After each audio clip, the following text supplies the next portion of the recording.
Ladies, Lieutenant. Morning, Colonel. I wasn't expecting you so early. Is that so? You're Cosgrove, huh? You're the guy who'll be working for me. You're one of my boys. That's right, Colonel. In that case, why don't you be a sport and give me one of those Chesterfields you're hiding? Oh, come on, Cosgrove. I don't care if you smoke in here. Not like one of those old water buffaloes who make up all those rules. The war is over, sport. Now give me a cigarette. I'm not like the Commandant either, Colonel Andrus. He runs this place like a prison. That was a joke, Cosgrove. Thanks.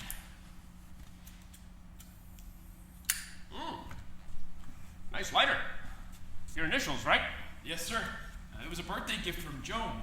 She's my girl back home. Oh, yeah? Where's home? Idaho, sir. Henry's Fork, Idaho. Oh, up in the mountains, huh? That's right. Foothills of the Rockies. I bet you got some swell hunting up there. You hunt? Oh, fish, sir. Trout fishing. It's best trout fishing in America where I come from. In fact, some experts say Henry's Fork is the trout fishing capital of the world. Yeah. Where'd you get the radio? It's a Philco, huh? Yeah, it's just like the one we got back home. Where the hell did you get this? Well, sir, it's from one of the old bombed-out mansions in the Herschelgasse district. You wouldn't believe some of the stuff those Krauts left behind. Oh, yeah? Like what? Well, paintings, artwork, furniture. Any of it left? No, sir. The boys can clean them out pretty good. That's too bad. Have a seat, Cosgrove. You've read the briefing papers, I take it, in between issues of Popular Mechanics? Well, sir, I started to read them, but I got All right, let me give you the Reader's Digest version. They finally set a date for the trial. 20 November. But, sir, that's less than a month away. I'm well aware. Now, the interrogation division will be running the whole thing. Operations, court proceedings, translation. Yes, sir. And OSS will be running the interrogation unit. You've heard that, yes? Yes, sir. And I'll be running the OSS operation. I report directly to General Donovan, not to Supreme Headquarters, thank Christ, or to the Military Tribunal, or to Colonel Andrus. You got that, sport? Yes, sir. And you'll be my guy overseeing the interpreters. Now, how many do we have again? 11, sir. With one spot still to be filled. It took forever to find them. What is that? Well, we kept finding guys who either spoke good English or good German, but not both. And in the end, we opted for good German. Good. Don't give a damn what they're saying to us anyway. Yes, sir. So, 22 will be going on trial. Hess, von Ribbentrop, Keitel, you know the rest. And of course, the big fish. 22 and one suicide. Lane, the labor minister. How did that happen, sir? Well, I just mean, we've heard different things. Hanged himself in his cell in the middle of the night. Threw his towel in the strips. Hanged himself in the pipe over his toilet. Andrew said I had to spend 3 days at Supreme Headquarters explaining that one. Really gave us the third degree. If anything like that happens again, I'm just going to make sure that that doesn't happen. Do you understand? Yes, sir. Let's put it this way. I've worked too hard to get to this point. You know who I am, Cosgrove, or at least you know who my father was. General Erickson? That's right. 3 generations of Army, going all the way back to the Civil War. My grandfather served with Meade at Fredericksburg. We're all West Point. My father was Brigadier General at 45. 41, Cosgrove. 41. You know what I mean? No. Anyway, we're lucky to be getting this chance to actually try them. What do you mean, Colonel? Well, I mean, the French and the English just wanted to shoot them. And the Russians wanted to give them a fair trial and then shoot them. But Truman wants a real trial, with judges and defense attorneys and cross-examination. Well, I guess he wants to show the world that even though we won the war, they still get a chance to defend themselves. Yeah, see, that's what worries me a bit. If it's a real trial, then they have a shot at getting off. You don't really think that'll happen, do you, Colonel? No, I think they'll all hang. But before they do, there's information we need. We still haven't caught all of them. What, Borman? Borman, Eichmann, Roschmann, some of the others. Well, any idea where they might be? I'm pretty sure they're still in Europe, and I intend to get them. Got it all worked out with the boys at Stars and Stripes. Stars and Stripes? Yeah, when I get them, they're going to put my picture on the front page. They've even got the headline of it. Colonel Nab's Top Nazis. You imagine that? You know, my father always said, if you want to get to the top in the Army, a little publicity goes a hell of a lot further than boot-licking and ass-kissing. Well, he must be the expert on that. Sir, I mean on publicity. I mean if you needed some tips talking to the press, he'd be the guy to... I know what you mean, sport. I know what you mean. Oh, yep, I'm going to hook the rest with the bait that fat stuff gives me. Oh, hey, you must know all about the big one up there in... where the hell are you from? Henry's Fork. Yeah, Henry's Fork, that's right. Yeah. Now, every trout stream in America has one. The biggest and the oldest fish in the pond. Been around so long, some people start to believe he doesn't exist. There's only one problem. Well, what's that, sir? I got him. Right here in this prison. Second greatest ace of the German Air Force of the First War. Winner of the Iron Cross. Leader of the Luftwaffe. Master of all forests and game. Reichsmarshal of Germany. The Fuhrer's hand-picked successor. Garrett. Fat Stuff himself. Yep. I'm gonna hook the rest with the bait that Fat Stuff gives me. We're gonna need the right interpreter for him because he knows where the others are. Well, have we found him? The interpreter. He'll be here in a few minutes. So? Is he the right guy? He is and he isn't. What do you mean, sir? For one thing, he's German. German? Yeah, he was born in Rosenheim, the same village as Goring. Can you imagine that? His parents, teachers at the university. Got out in 36. His father almost didn't make it. They threw him in a camp for a little while, but he was released for some reason. The rest of the family, we think they all died in Bergen-Belsen. Funny thing, though. What's that, sir? Could have gotten out of the war. Rosen. That's his name, Richard Rosen. I mean, he was an only child. The father was dead by then. The mother was sick. He could have applied for a hardship deferment. He could have claimed he was a foreign national, but he quits his job, drops out of school, and enlists. Enlists? And he's assigned the Pacific Theater, but he specifically requests Europe. Why? I mean, he got out by the skin of his teeth, and now he wants to go back. You know, the Germans were throwing some of the Jewish GIs into concentration camps. He's risking that, and yet that's where he wants to go. Well, sir, it doesn't add up. Right. I mean, he's assigned the third, and then he winds up in the motor pool. The war ends. He's made it. I mean, he's got his discharge papers in his hand, and yet when he's offered this interpreting assignment, he takes it. What's his service record like? Nothing unusual. One striper, no combat, no citations, no trouble. Just something odd about this guy. What do you mean, Colonel? I mean, I've seen his type before. And he's got a problem with authority. I mean, he's never insubordinate, but he comes right up to the line. Thinks he's smarter than everybody else. We had to put up with his kind in the army because of the war, but now that the war is over, that's going to change, Cosgrove. The army is going to change. It's going to become an American army again. Going to get rid of the wops and the kites and the niggers, and we're going to turn this into an American army again. Anyway, Dr. Gilman wasn't too happy with Rosen either. Head shrinker? Yeah, the army psychiatrist, yeah. He's interviewing the prisoners for some cockamamie book he's writing. A book? Yeah, he's convinced Supreme Headquarters that it's very important to find out what makes these Nazis tick. Anyway, Gilman wasn't too happy with Rosen either. Well, why not? He's afraid of what Goring will do to him, psychologically. Psychologically? Goring's been through 2 interpreters already. Did you know that? No, sir. Huh. He's afraid of what Goring will do to him when he's got him. Alone. I think I said, if I had my way, we'd go with somebody else. But, you know the army. Yep. Everything looks good, everything looks fine on paper. I just have one question. What's that? You think the Jew boy is up to this? Sir! Private Rosen is here. Good. Send him in.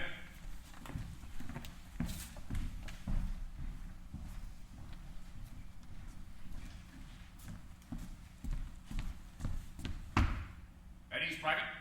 Thank you, Colonel. Welcome to the team, Rosen. Oh, thanks.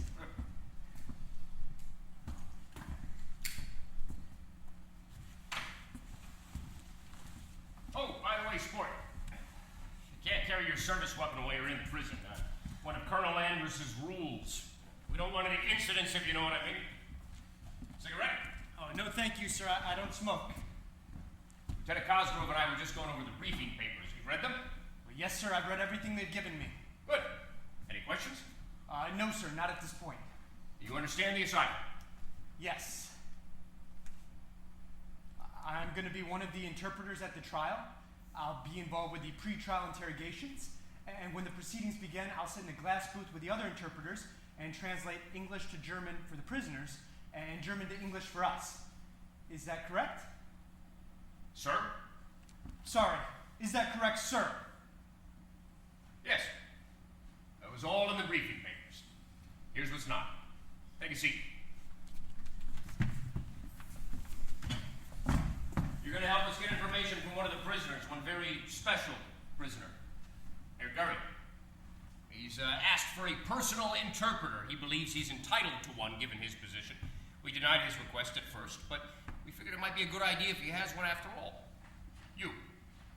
May I ask why, sir? Because there's information we need from the Reichsmarshal, Rosen.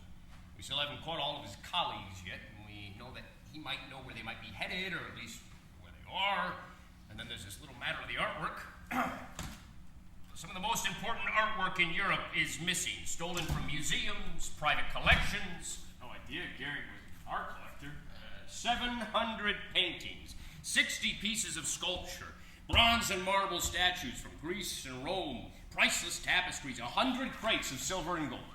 Where is everything? That's the point. We don't know. We think Goring carried it down into a mine shaft somewhere, and the men who carried it conveniently disappeared. What good will it do him now? Oh, he thinks it'll be waiting for him when he gets out. And he thinks he's the greatest German orator of all time, and he's going to talk himself out of the charges. You're going to be with him nearly every day, Rosen. You're going to be interpreting for him at trial. You're going to develop some sort of relationship with him. In time, if he believes he has your trust, he might say something. Like what, sir? He might brag about a piece of art or where he hid it. He might mention a name, Bormann, Eichmann. You know, he hates Bormann, so he might give him up.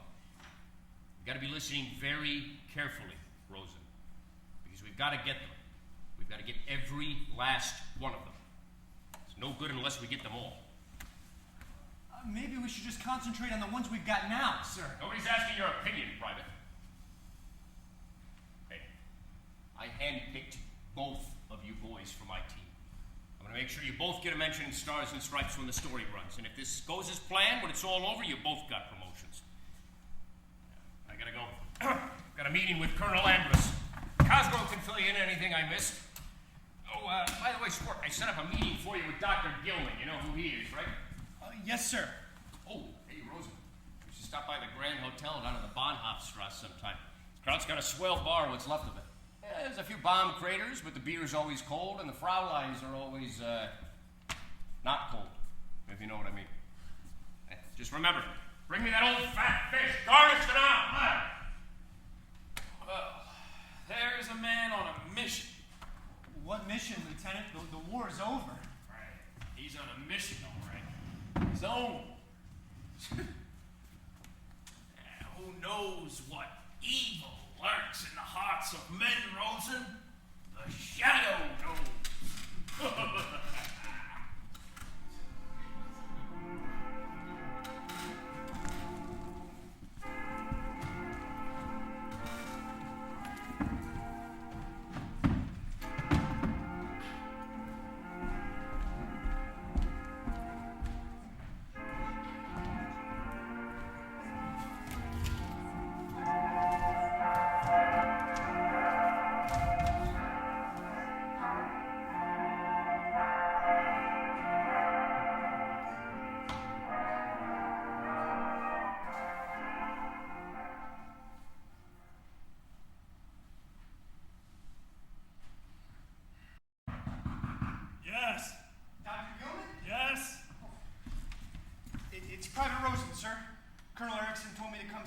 Rosen, come in.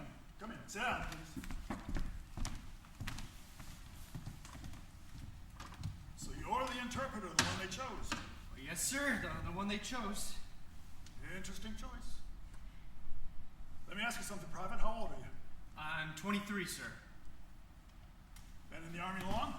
Since 42, sir. Seen much action? No, sir, not really. I was assigned to the motor pool. Motor pool? Interesting.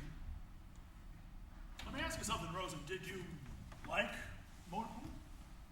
It was okay. I like taking things apart and putting them back together again. Interesting. Sir? Yes. Is there something I'm here for? I mean, Colonel Erickson told me to come see Yes, the psychological profile of prisoner number 1. You're going to be meeting with him later today? Yes, sir. Then you need to be ready. We don't want a repeat of what's happened before. What's happened before, sir? We're having trouble keeping an interpreter. We've had 2. They keep leaving. Leaving? Yes, leaving. Quitting. When we first captured him, we signed him an interpreter.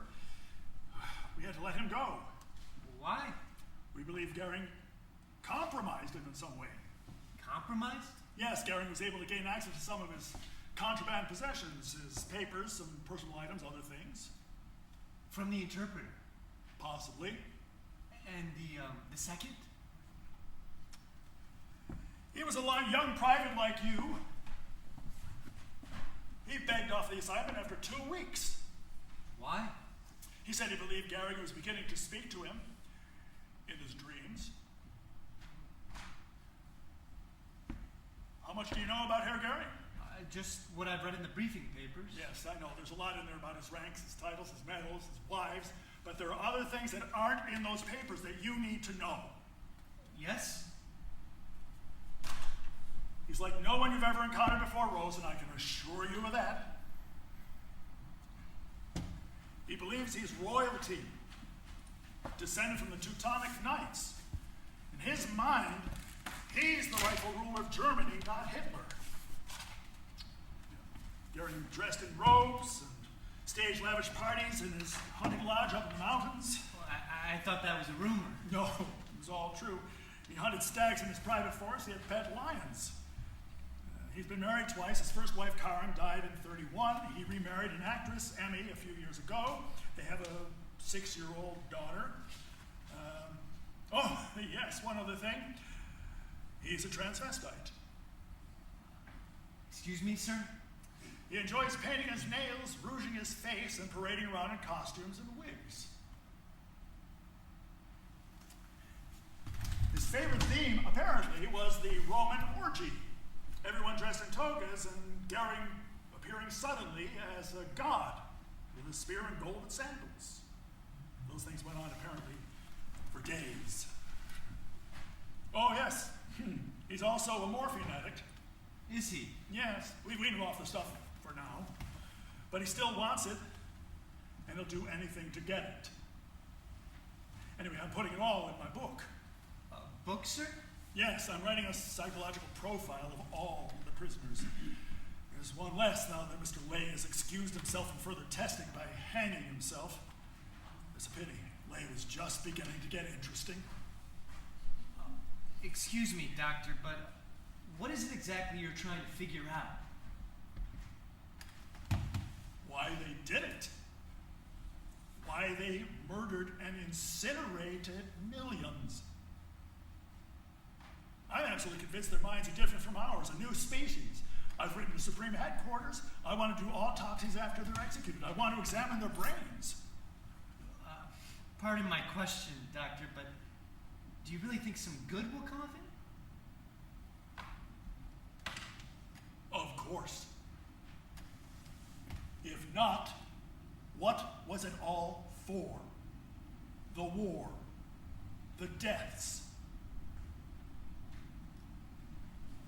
In any case, Goring is extremely intelligent. I think he's playing some sort of game with me.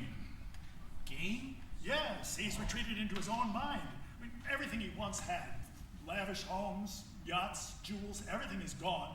His power has been squeezed down to what little power he can wield over others, including me, and soon you. What does he want? I mean, what can he gain at this point? That's the one thing I don't know yet.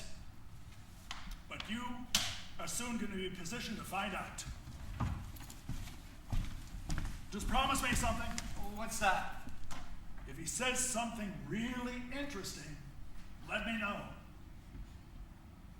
I'll put you in the book.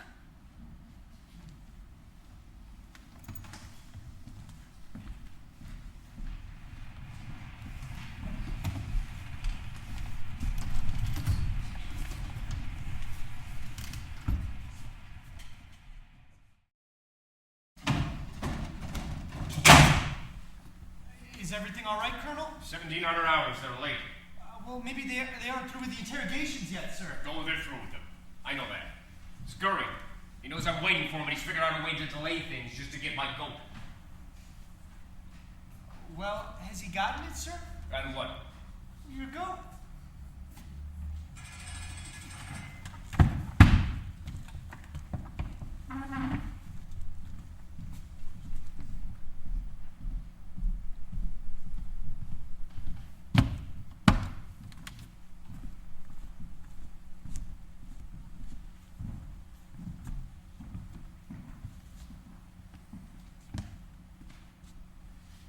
Dr. Summer, please tell your client to be seated. Bitte nehmen Sie Platz, Herr Reichsmarschall.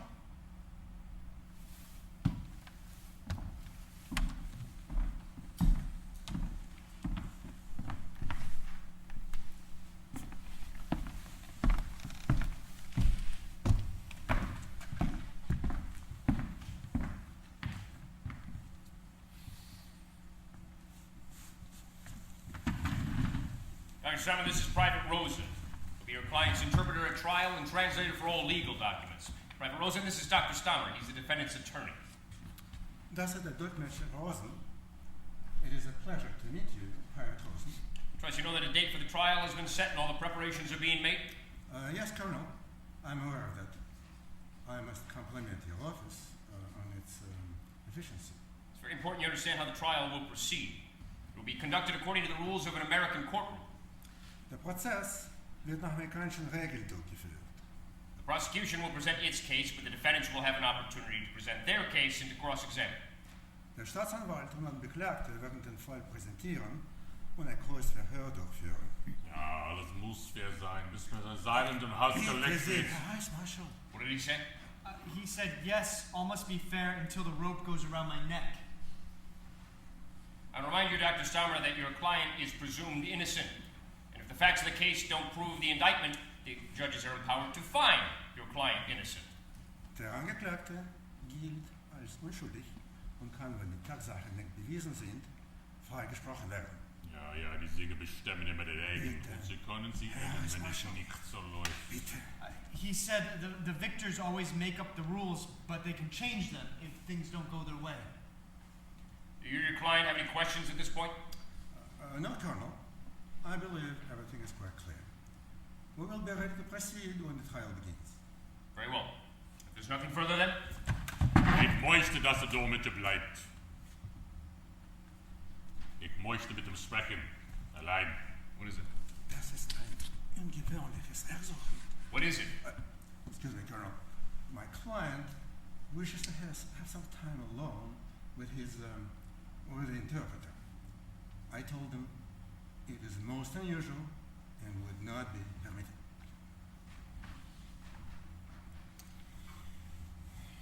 Es wird mir helfen, den Prozess zu bestehen, wenn ich ein paar Minuten mit meinem Dolmetscher sprechen kann.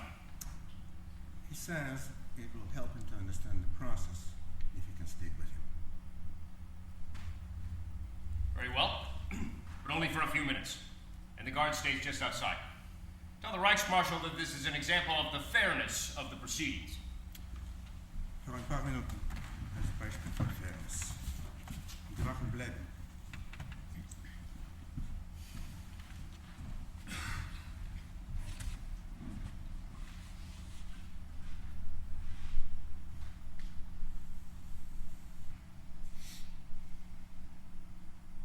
Verstehen Sie Deutsch?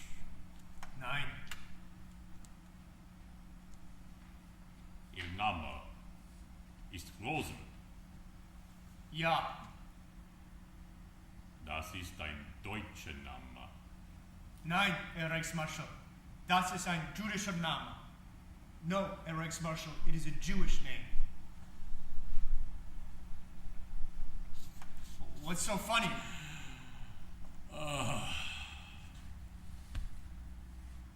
All the interpreters in the United States Army, they are assigned as my interpreter, a Jew. It's the American sense of humor, I suppose. I can assure you there's nothing funny about the United States Army, if you haven't figured that out already. You have a question for me, Herr Reichsmarschall? Is that why you asked me to stay? I have many questions for you, my friend. Your accent is familiar. You're from Bavaria. My family is from Rosenheim. I was born in Rosenheim. From Rosenheim. You were named after the town. You see, no matter how far we travel, there is always a connection to the place of our birth. I was born in Rosenheim too. Did you know this? Yes, it was in the briefing papers. Americans are very efficient. Things that we Germans are, but we could learn a thing or two from you, huh?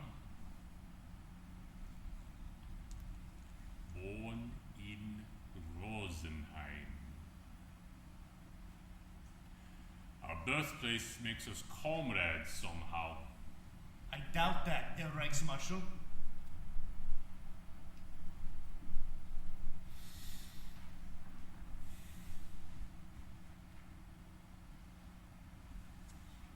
I must apologize. I am embarrassed to present myself to a fellow soldier in this manner. You see these discolored marks on my collar and my lapels? It's where my medals were. They took them from me. My Luftwaffe ribbons, my Richthofen citations, even the Iron Cross. You know how many men have won the Iron Cross? No. Not many. And so I stand before you naked and ashamed. They are the symbols of valor and courage, and they transcend war itself. And surely as a soldier, you would understand. It's hard for me to say, Herr Reichsmarschall. I spent most of the war in the motor pool. Nonsense. You are a soldier. I knew this from the moment that I saw you. I said, at last, you sent me a soldier. Please excuse this trembling of my hand. I am under a physician's care for over-medication. Perhaps you would like to know how the translation will work? These are the headphones, Herr Reichsmarschall. We will be using them during the trial. You will be in the defendant's box with the others, and I will be a short distance away in the interpreter's area. It will be my voice you hear. When Your voice, I understand. Will I be able to see you? What? See you. Will I be able to see you? Yes, I believe so. Will I be able to look into your eyes? I don't understand. The eyes say so much. More than the words sometimes.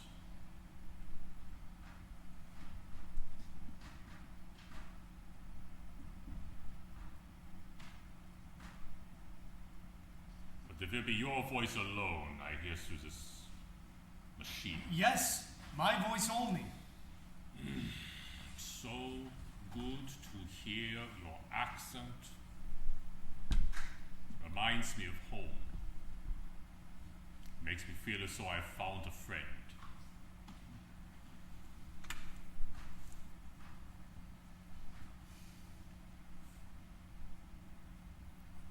Do you know that I am learning English here? Are you? Yeah. I have made another friend. His name is Lieutenant Virus, and he is from Texas. He is a hunter, as I am. Comes to my cell, we talk about our kills in the forest, and he teaches me words. We began to talk about the weather. I know the English word for regen. The English word for regen is rain. Listen. Do you believe it is going to rain today? Yes, I believe it is going to rain today. How do you think? Excuse me, Herr Reichsmarschall. Why did you want to talk to me? You know, it was not to talk about the weather, I'm sure. You're right, Rosie. I must be honest with you.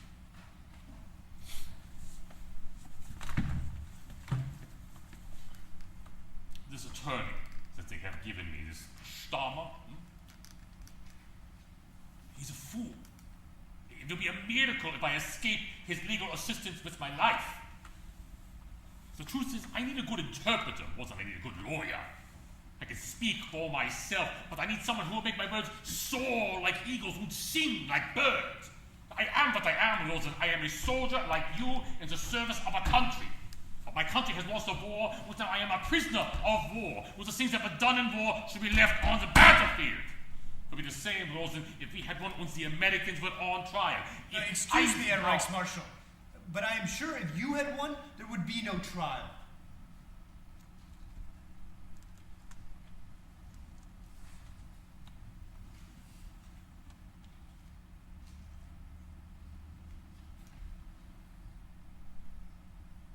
Lawson, I am still struck by the fact that we are from the same town. And now I will tell you something even more extraordinary. Now before me, the first pair of hands that held me in this world, the Jewish hands. Dr. Hermann von Eppenstein brought me into this world. There are those that say that I am named in his honor. And there are others that say that he and my mother were lovers. You're surprised, don't be?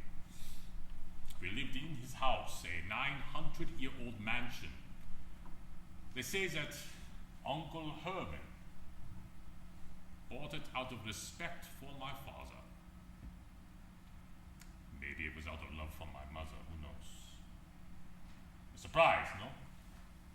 First pair of hands that held me in this world, the Jewish hands, which now my fate lies in Jewish hands, yours.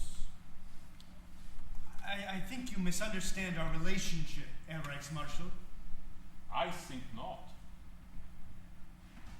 There are many stories about me, Rosen. You will hear many things, don't believe them. In time, you will know me better, I tell you. That is of no concern to me, Herr Reichsmarschall. My only concern is to do the job I have been assigned.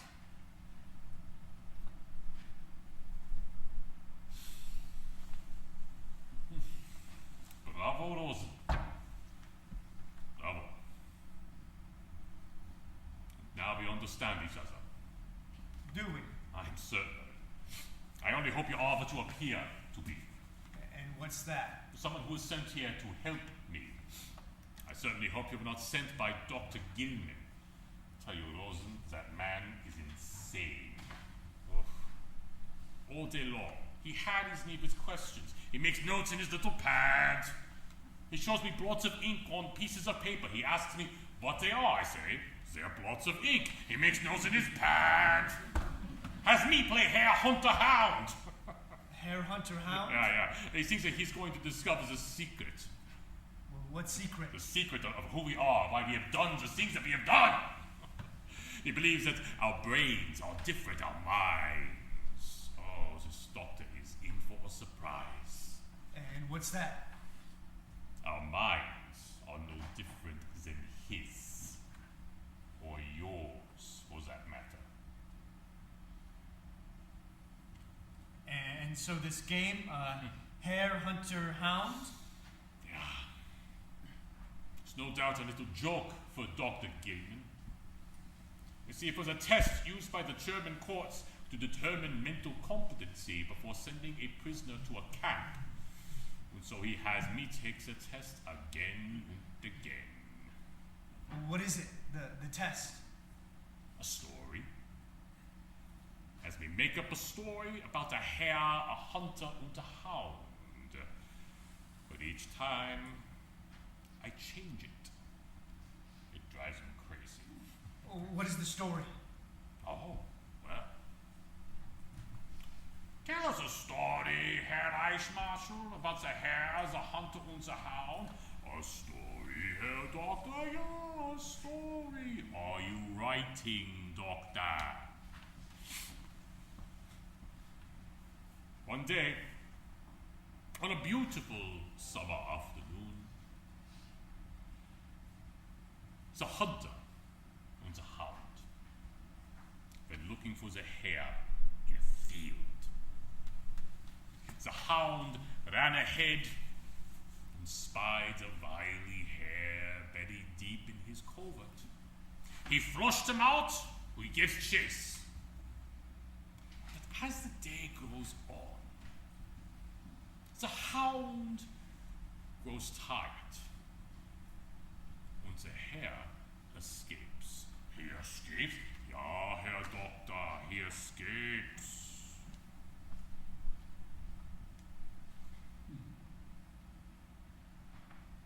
And as the hound turns towards home, he is confronted by the hunter. You should be ashamed of yourself for allowing a little hare to get the better of you. Not really, replied the hound. You see, I was only running for your supper. He was running for his life.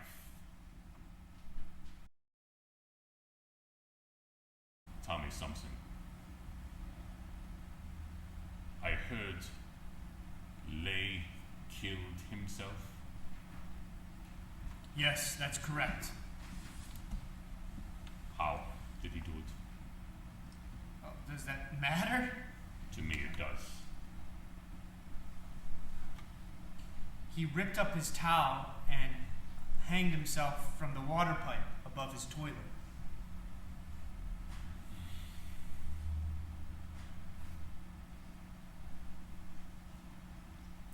Lay.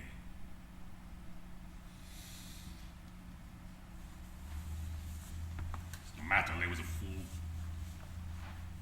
Would have made a spectacle of himself at the trial. Well, does that matter? Him making a spectacle of Yeah, himself? of course it does.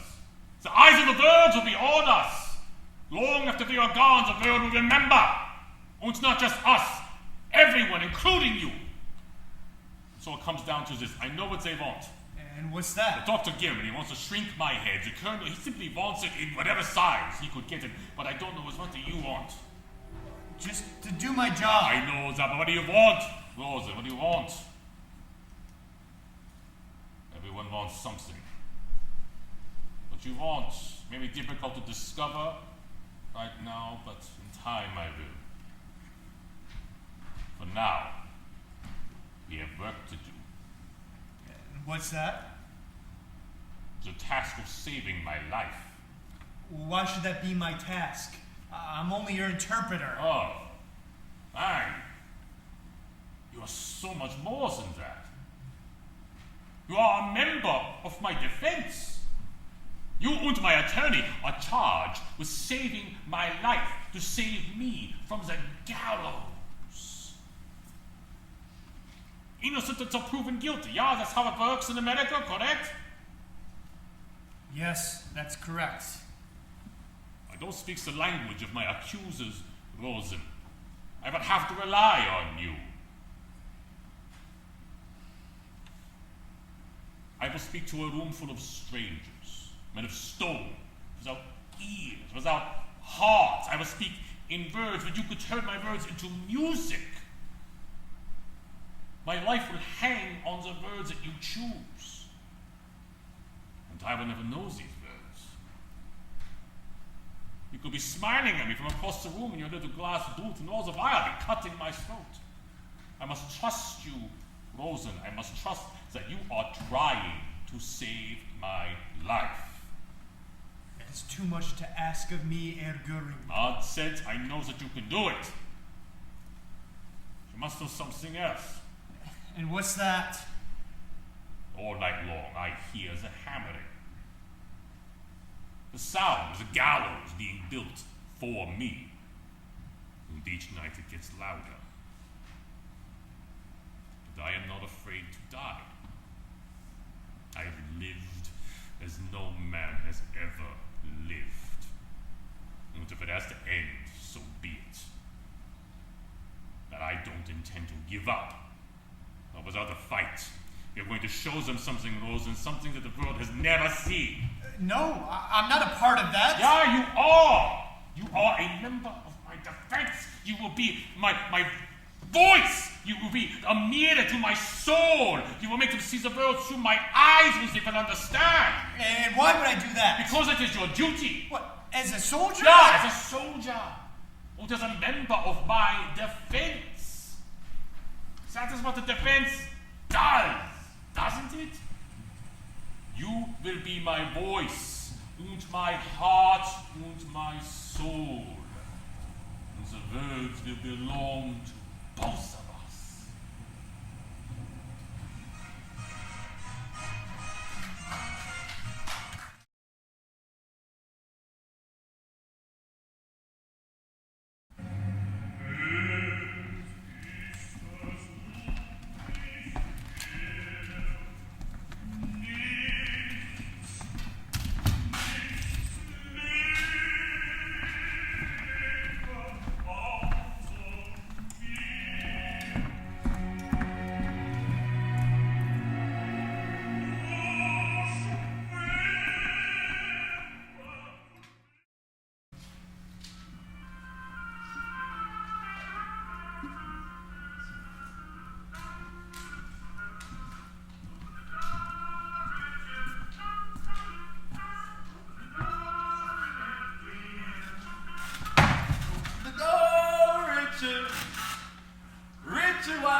that door.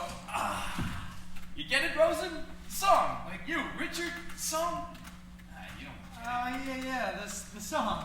Alright, well, I love that song. Say, Rosen, you been down to the Grand Hotel lately? You meet any of those frauleins? No, Lieutenant. Me neither. I prefer to spend my time with popular mechanics. You ever read it? Oh, sure. Well, you love this issue. It's all about the world of tomorrow. Come here, have a gander. See, the world of tomorrow. It's all about what life is going to be like in the year 2000. 2000? Yeah, see, the rocket planes that'll go from New York to California in 2 hours. 2 hours? That's right. See, clothes you wear once and throw away. Yeah, don't invest in any dry cleaners, Rosie. I'll have to try to remember that. And all of our power is going to come from atomic energy. You know, we're going to make good use of those atom bombs after all. And everybody's going to have a car, maybe 2. That's going to be a big problem in Brooklyn, I can tell you that right now. Thanks, Rosen. But here's the best part. With machines doing most of the work, people will have to find new interests to fill the hours. Well, I'm not going to have a problem with that. Hey, Rosen, let me ask you something. You fish? Not really. Well, have you ever gone fishing? Once or twice off of Coney Island. Coney Island? Well, did you catch anything? A shoe. Shoot! Yeah, but it was a floor shine. No, Rosen, we gotta get you out of the city. We gotta get you out to the big sky country where I come from. You know, you want to step into a mountain stream as clear and cold as ice with trout as big as Sherman tanks. Tanks? Yes, sir. They practically jump out of the water right into your arms. Let me show you something. See this? Up there, opening day, trout season on the Snake River. And that's me, with my dad and my brothers. That's going to be me again. Just as soon as I can get there. Hey, Rosen, you know something? I'm going to teach you to fish. Fish? Yeah, you're going to come out to see me in Henry's Fork. You know, consider yourself invited. But first I've got to give you a fishing lesson. Here? Yeah. Hey, soldier, let's have that rifle. Beg your pardon, sir? Weapon. I need your rifle, son. Sir, I can't I'll give up. snap your cap. Private? I only need it for a second. There. This is going to be our fishing rod. What? Now, get behind me.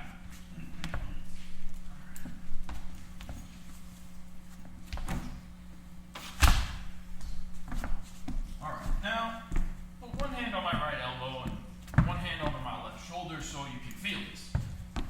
Got it? This is your casting stance. My casting stance. That's right. First, you take a nice wide stance. Too much. Okay, rod's in your right hand, walk the rod, thumb on top of the rod right like this. Oh, careful with that trigger, Lieutenant. Okay. Then you bring the rod up to vertical, 1 o'clock, and let it whip forward. You know, just snap it down hard. You see that? Yeah, I think so. Oh, good. Well, let's try it again. Oh, and yeah. Well, you got a bite. You boys need a minute? Oh, but Colonel, I was just showing Private Rosen how to fly fish. Fly fish. Oh, yes, sir. You see, he's going to come out to visit me in Henry's Season's Fork. not open yet, Lieutenant. We got work to do. You maybe want to rearm the sentry? Yeah, yes, sir. Have you had a chance to read Rosen's reports when you weren't baiting his hook? Well, sir, I started to read some of them, but Well, let me save you the trouble. They're garbage. Could have gotten more out of stars and stripes. Goring thinks his lawyer is an old fool. Goring believes he's a prisoner of war and should be treated under the rules of the Geneva Convention. Geneva Convention. Goring says he had no knowledge of concentration camps. This is useless, Rosen. We are 4 months into the trial. Goring's going to testify soon after that. Who knows how much he'll be willing to talk? Bormann, Eichmann, Rochman, they are all still out there. We still haven't recovered any of the stolen art.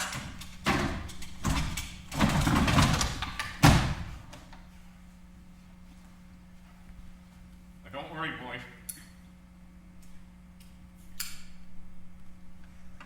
My father used to quote Clausewitz. No battle plan ever survives the first encounter with the enemy. But, sir, it's just that... What? I don't think this is going anywhere. What do you mean not going anywhere? You just gotta work harder, Rosen. Like I said, there's a promotion in this for you, for both of you. I could take you up to corporal right away and Cosgrove up to captain, but you have got to get me that information. Now, I understand Fat Stuff's been sending out notes through Wheelers. What does he want? Well, sir, he's hinting that he's got information if we're willing to make concessions. What concessions? Well, not what you think, sir. What the hell's that supposed to be? Well, he wants his personal items. Rings, wardrobe, toilet kit. Is what? You know, his bathroom stuff. Like face creams, lotions and powders, sort of thing. Who the hell is this guy, Betty Grable? All right, you boys work with Wheelers and get him anything he wants. For now. Smuggle it in if you have to. I want to keep him happy. You like football, Rosen? Oh, not really, sir. What? An American doesn't like football. All right, well, we're running against the clock now, Rosen. It's getting late in the fourth quarter. You know what I mean? No. All right, well, let me give you the Reader's Digest version then. You've got to get me what I want, now. Counting on you, sport. I just don't think that... What? I don't think he has the information you think he has. I won't accept that, Private. Well, it doesn't matter if you accept it or not, Colonel, if it's the truth. Let me tell you something, Private. A little friendly advice. You think too much. This is the Army, sport, not NYU. You don't get extra credit for questioning things here. So people like you have to learn. I am not going to have this opportunity again. Careers in the military are made in moments like this.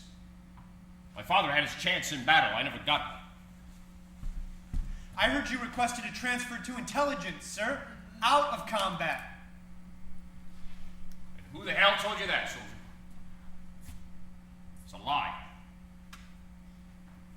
In any case, I'm not going to debate with him. Somebody like you. Had enough questions. Just get me what I want.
und I forget hervor? Ist das nicht herrlich? Wo haben Sie das? Where did you get this? From the same place your friends have been looting things? The ransacked mansions of the Herschelgasse? But how did you get it? And all these other things? I told you, Rosen from Rosenheim. I have many friends among the guards. Let me show you something. They have returned my rings to me. Not all of them, of course. You like gems, Rosen? I hadn't really thought about it. You should. There is a mystery in stones. Did you know I once owned the finest diamond collection in all of Europe? Finest art collection as well. I love beautiful things, paintings, sculptures, tapestries, beautiful things. Now, I could teach you a thing or two about art. It would be wasted on me, Reichsmarshal. I'm not much of an art lover. Pity. What were you listening to just now? Fidelio, of course. Beethoven.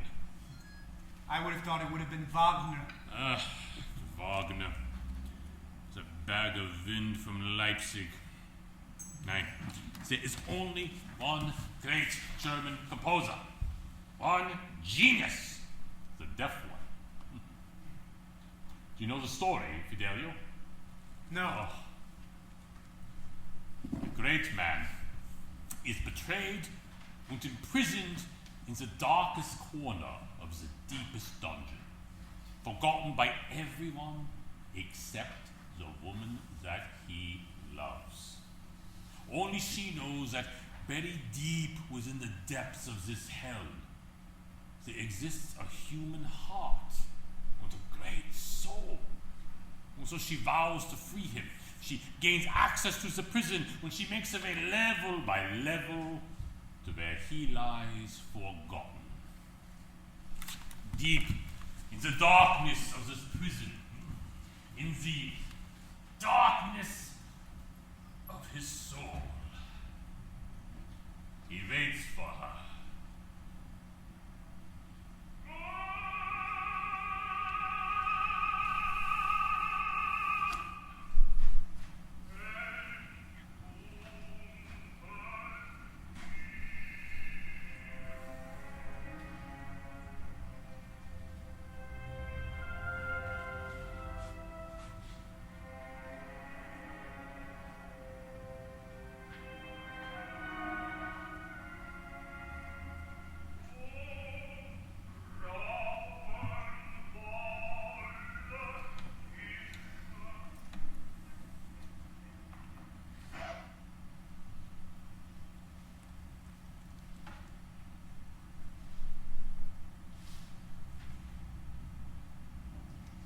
Set a date for my cross-examination.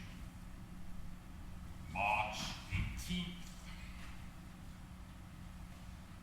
In a few days, I will stand face to face with your Mr. Jackson, the American prosecutor.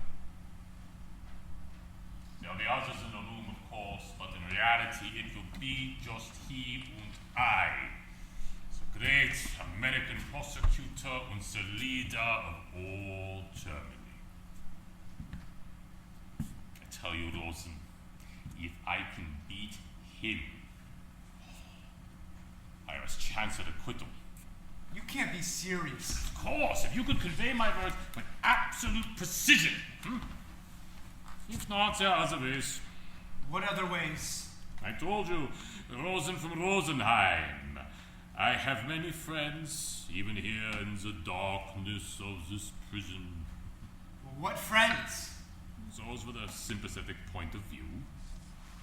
You see, I've gotten my books, my papers, my clothes, my toilette, other things. So it's true then? What is true? The things they said about you? With the parties at your hunting lodge and everyone dressed in togas and you in lipstick and rouge? That is an absolute lie. I never wore lipstick. And the rest? Yeah, it was all fun, my boy. There in the forest, I was a knight. I dressed in boots of Russian leather with golden spurs, silk blouses with floor-length coats of ermine. And why not? I tell you something, Rosen. We become the things that we create. I love beautiful things, Rosen. These lotions, these creams, these delicate vials. Oh, this one is my salvation. No! What? Rosen? It's a skin elixir. Cost me a fortune. Did you think it was poison?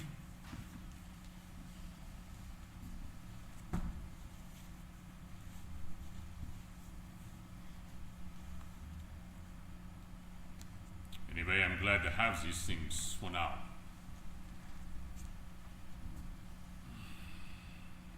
I know the day will come when they will take them all away, but it's life, huh? You never know when you are going to lose everything.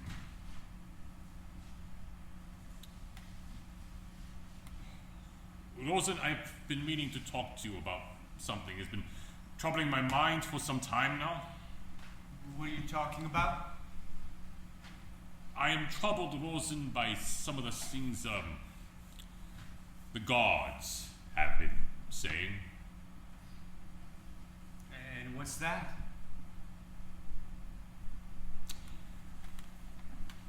I'll tell you in a moment. First,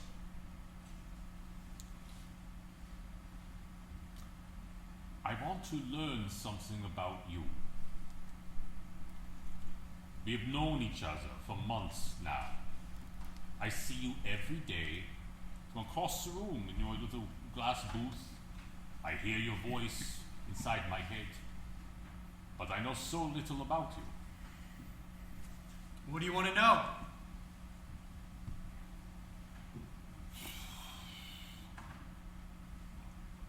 Why did you leave Germany?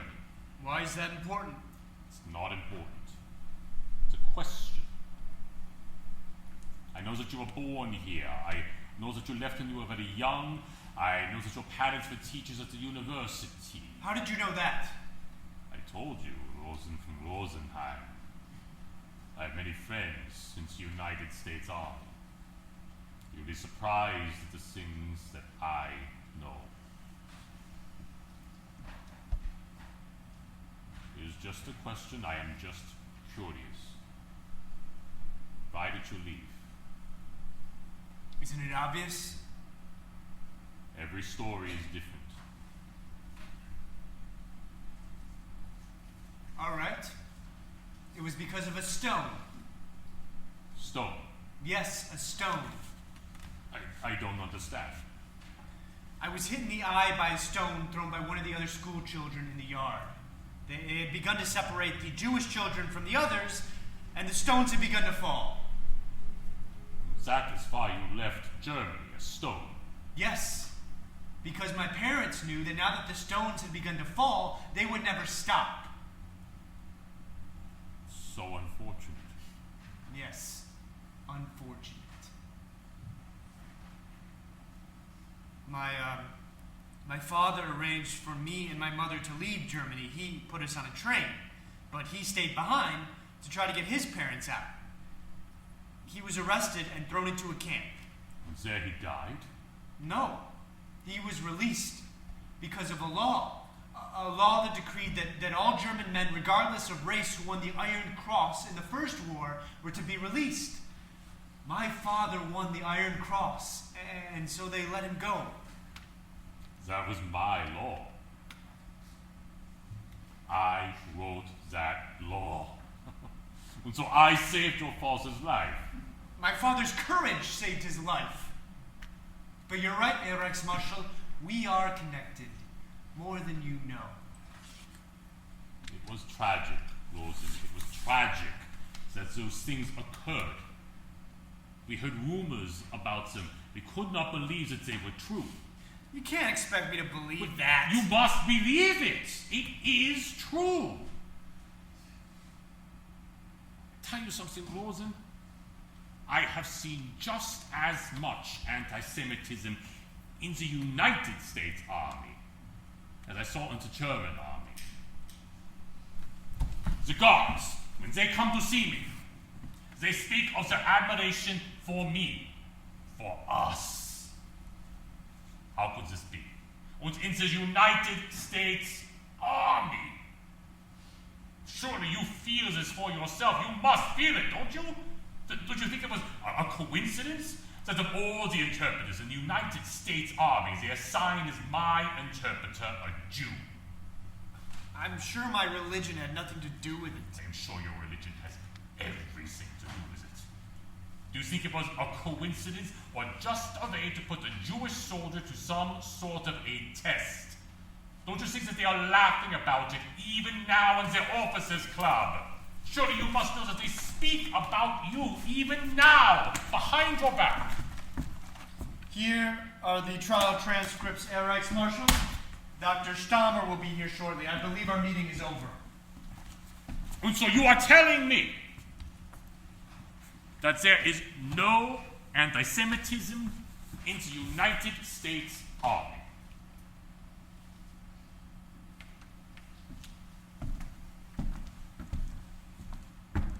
No, Herr Reichsmarshal. There is no anti-Semitism in the United States Army.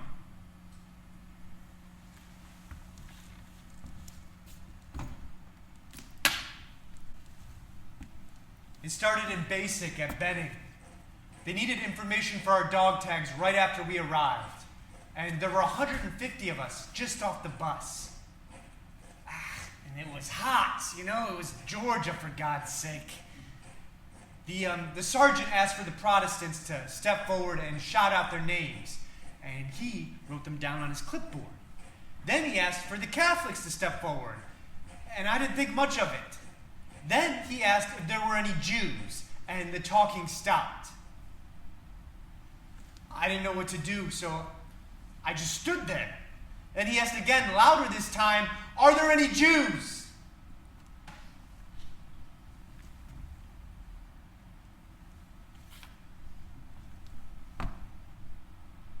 I was the only one. A few weeks into basic, my glasses disappeared. And I can't see without my glasses. I found a note on my bed one day telling me a big hick they called Minnow had stolen them.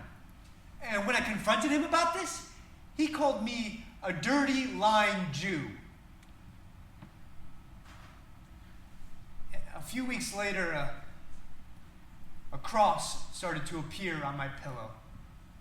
Whenever I was away from the barracks for just a few minutes, I'd come back, and there it would be, this cross on my pillow. So, the first few times it happened, I'd put it on the windowsill, but I'd come back, and there it was again.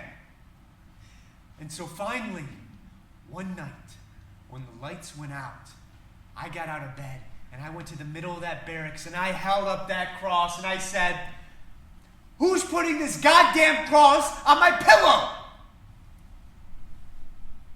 Nobody said anything. I could just hear a couple of guys laughing in the darkness.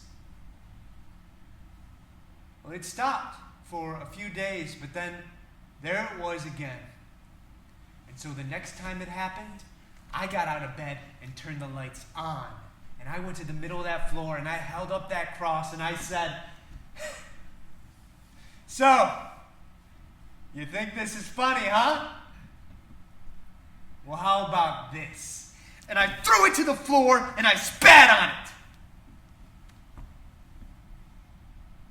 When I woke up, I was in the camp hospital with an ice pack on my eye.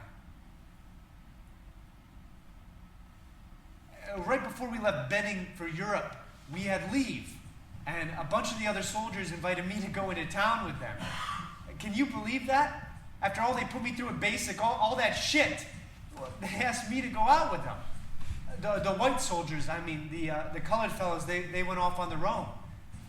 And it was going to be fun, you know. We were going to a USO dance and do a few bars, get drunk, meet some girls. It was our last night out before we shipped. At the end of the night, late, about 10 of us were walking down the sidewalk back to base. And we were pretty drunk. A bunch of the colored soldiers were walking towards us. Then, I saw something I had never seen before. All of the colored soldiers, they got off the sidewalk and into the street. Can you believe that? All except this guy, Crenshaw. He was from Chicago, I think. I knew him because he and a couple of the other colored fellas used to play pool with me back at base. You know, when Crenshaw saw us coming, he just walked towards us and smiled. You know, he knew us. We were his guys, the buddies from camp. I remember this big smile on his face. As he came towards us, one of the white soldiers, a big hick from Alabama with a crew cut, he steps up and punches him right in the face. Pow! Knocks him right off his feet into the street. Boy, he says, when you see a white man walking, you step off the sidewalk. I remember Crenshaw's face as he looked up at us from the gutter. How could one of his buddies do this to him? You know, in a few weeks we'd all be in some foxhole together. How was this possible? Well, what did I do?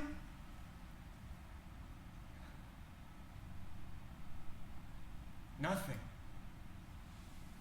I didn't do anything because for once it felt so good not to be the one. You know? Not to be the one they noticed. Not to be the one they stared at. Not to be the one they whispered about every goddamn time I walked by. You know, for once I was one of them. Do you understand? Yeah, I understand. At the end of the night, later, we all walked back together.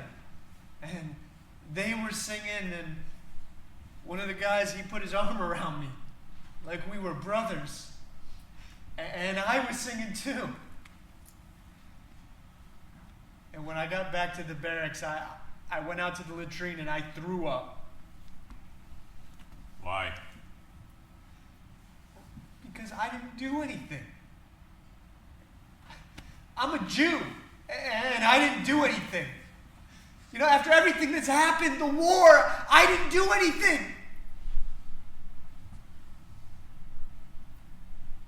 I could never look at Crenshaw in the face again after that. And I never went near that pool room again.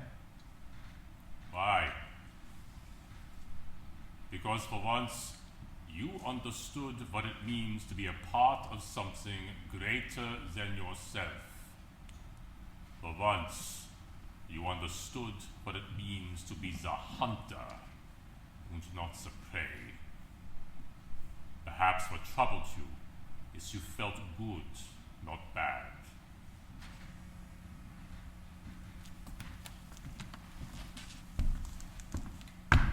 No, Herr Reichsmarschall, there is no anti-Semitism in the United States Army.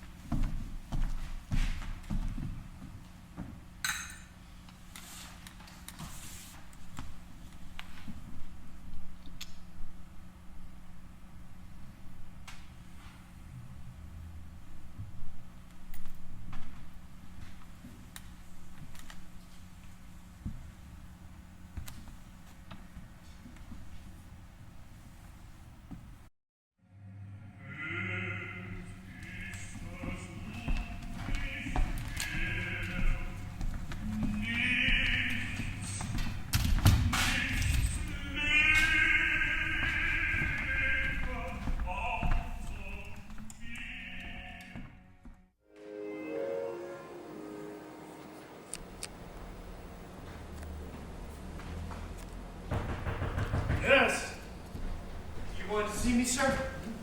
Oh, yes, move. Come in.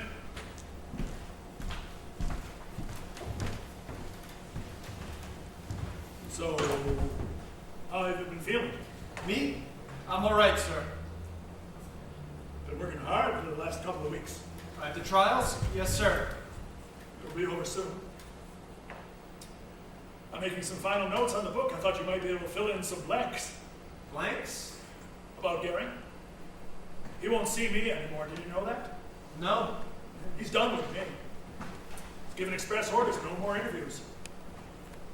I'll try again before he's executed. Maybe he'll relent. Sometimes they do when the shadow of the gallows falls across them. So you think his execution is certain then? Of course. Gotta hand it to him, though. He got the better of Jackson just like he said he would. But then, they showed those films of the camps. Goring had no answers. Brutal films about the camps. Yes. Brutal stuff. Must have been particularly hard for you. For me? What do you mean? I mean, for you to sit there and watch that for so many hours. Why should it be harder for me than for anyone else? No reason, I suppose. In any case, Goring's goose is cooked, that much is certain. They found his morphine and took it away. Did they? Yes, they ransacked his room, cleaned out everything, his books, his gems, his precious toilet items. Somebody had been smuggling morphine in. He's in withdrawal now. He shakes, he trembles, he sweats. He's in pretty bad shape. So, it's over. It would seem that way, only... Only what? Well, it's just I can't shake this feeling that he's got something up his sleeve, that he's plotting something. What could he possibly do? I don't know. But he continues to talk about his friends, keeps hinting at something. You're not saying that he thinks he's going to escape. I wouldn't be surprised. If he's convicted and sentenced, he'll no doubt appeal, so we've probably not heard the last of the Reichsmarshal, at least for the time being. Keep your eyes and ears open. You're probably in the best position to pick something up. Why's that? I don't know. You may be the last person in this place he trusts. So do me a favor if he says something interesting. Yeah, I know. There's a chapter waiting for me in your book.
Close it.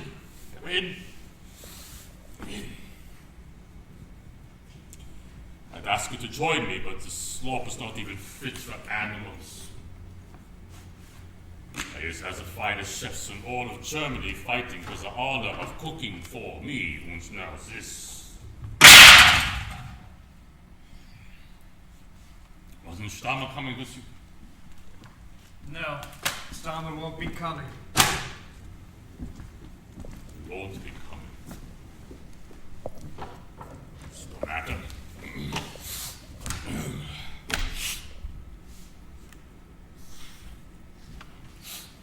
Well?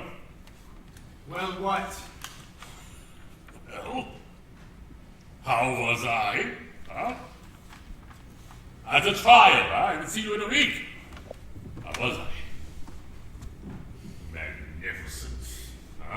say. I'm not a coward like all the others. That you cannot say. I believe we have begun to turn the tide. What are you talking about? Oh, you saw me. I held my ground against the finest legal minds of England, France, Russia, America. I stood my ground and fought.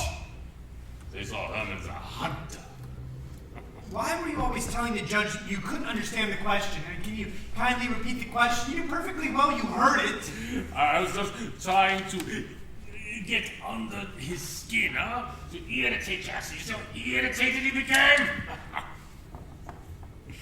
You know, as I was speaking, I had a vision. I saw all of Germany stopping and listening to me. I saw people standing by their radios, a great silence falling over the land. The newspapers loved it. You know, they've loved everything you've done. For them, you're just a story. Ah, and a good one, huh? Yes. Ah.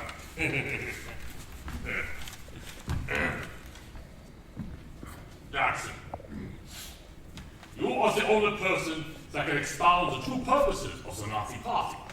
Goering, yeah, I am very well aware of that. Jackson, you and others conspired to and did overthrow the Weimar Republic. Goering, yeah, that was my firm intention, Mr. Jackson. Jackson, you tolerated no opposition which might disrupt or obstruct the plans of the Nazi Party. Outstanding, Mr. Jackson! You understood our strategy completely. Made a fool out of him. And then when he knows that he is defeated, he asks the judges to limit my answers to yes and no, and they refuse! Slap in the face. And as I was leaving the stand, one of them gave me a little wink. I'm sure that one of them gave me a little wink. The only thing that annoyed me was the trembling of my hand. It's strange, but that's not the way I remember it. Look, this is what I said. Yeah, still, I remember something different. Can I see that transcript?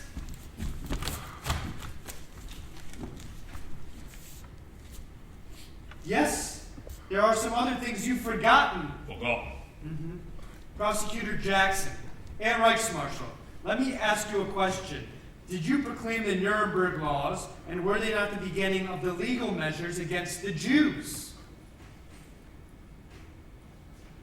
And were they not the beginning of the legal measures against the Jews? To kindly repeat the question, I could not hear it. You proclaimed a decree, did you not, forcing all Jews to relinquish their property?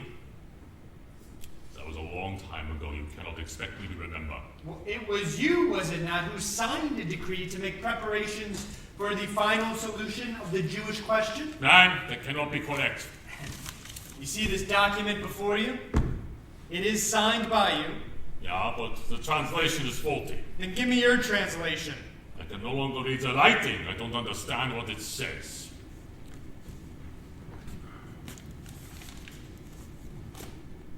You know the name Auschwitz, don't you?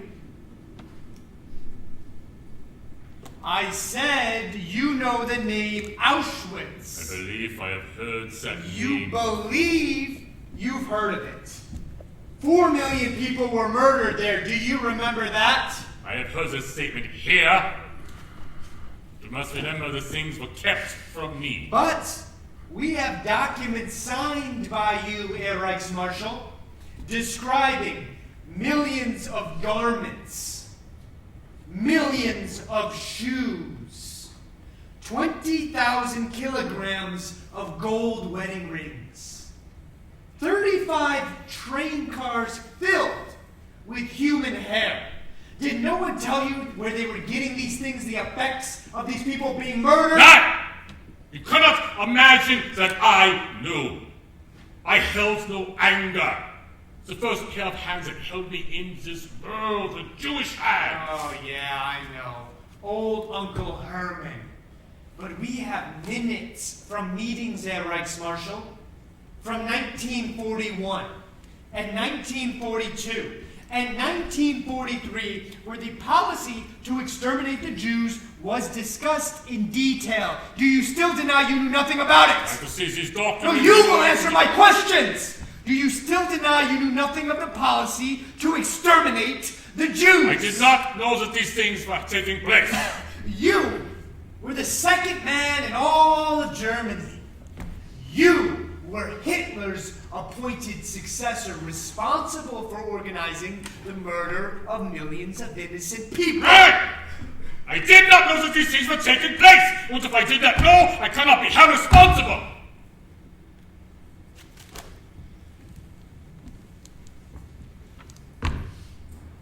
Wasn't it your duty to know about it?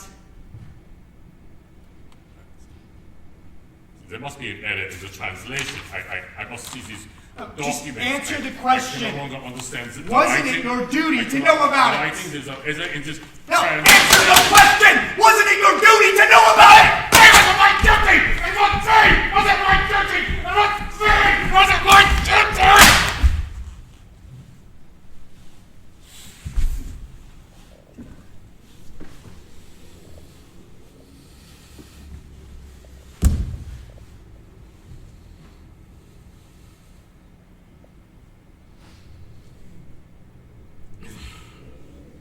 One day, the hound cornered the hare. Summer was over. The nights were growing colder.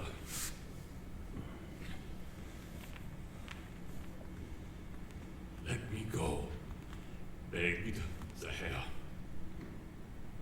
Night is coming. The hunter will never know how close he came.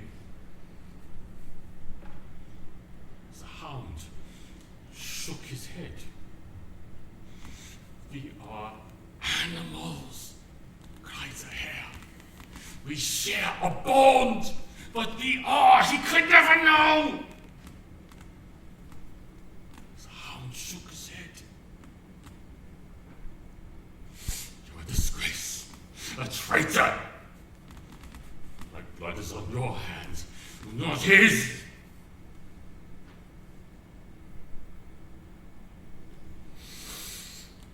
Now I know.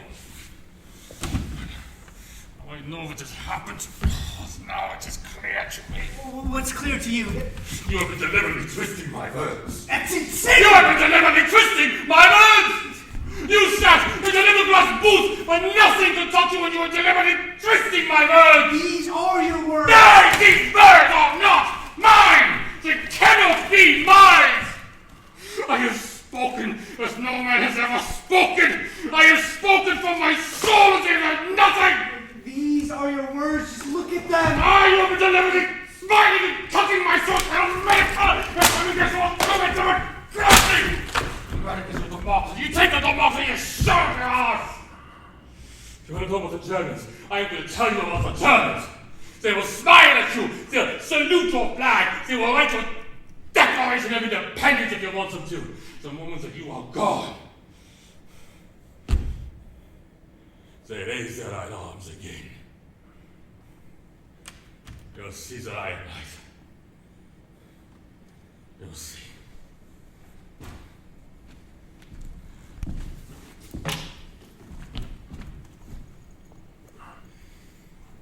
You betrayed me.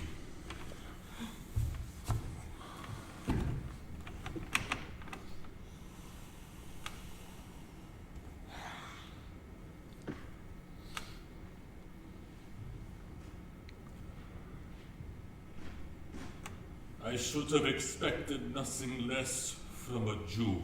Shut up! You want to know about the camps? I'll tell you about the camps. My only regret is that we didn't finish the job. I only hope that we got your grandmother, your grandpapa, and your aunts and your uncles. Shut up, you bastard! I'm warning you! I wish I could have been there when your grandmother was herded in and stripped and shoved in with all the rest. I wish I could have been there when the gas hit her face and she turned blue. Oh, the pistol finally makes an appearance. They did not do a very good job at searching the satchels today. I will have to complain to Colonel Andrews. Shut up! Have you been carrying that in your little bag this whole time, just waiting for the right moment? What are you waiting for? Come on. Do it!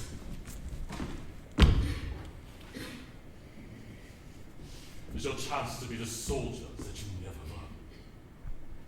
I have faced death 1,000 times, but have you faced in your motor pool? Go on. Pull the trigger. Are you that much of a coward? Are you that much of a dirty, sniveling, boot-licking Jew? Do it! Such a soldier! I was wrong. You have no business wearing that uniform. Take it off. We should have shoved you into the ovens with all of that ass. Shut up, you bastard! I'll kill you! Come on, stop talking about it and do it! Come on, do it! Give me a soldier's death. Go on, do it. You will be a hero. You'll be a hero to your people. You will be the most famous Jew that has ever lived. Go on, do it.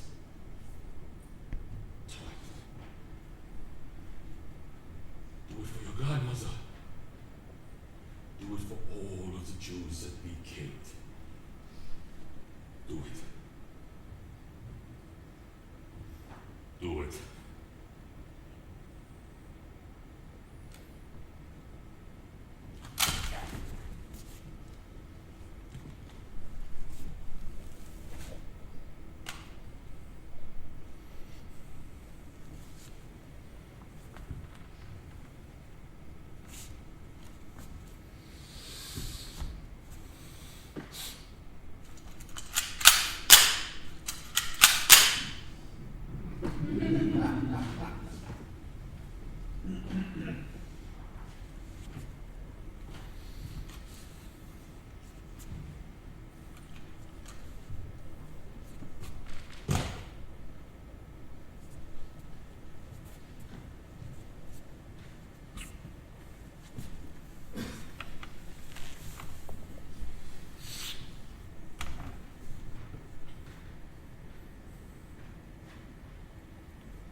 You believe it is going to rain today. What? The rain. You believe it is going to rain today. I know the English word for Regen. The English word for Regen is rain.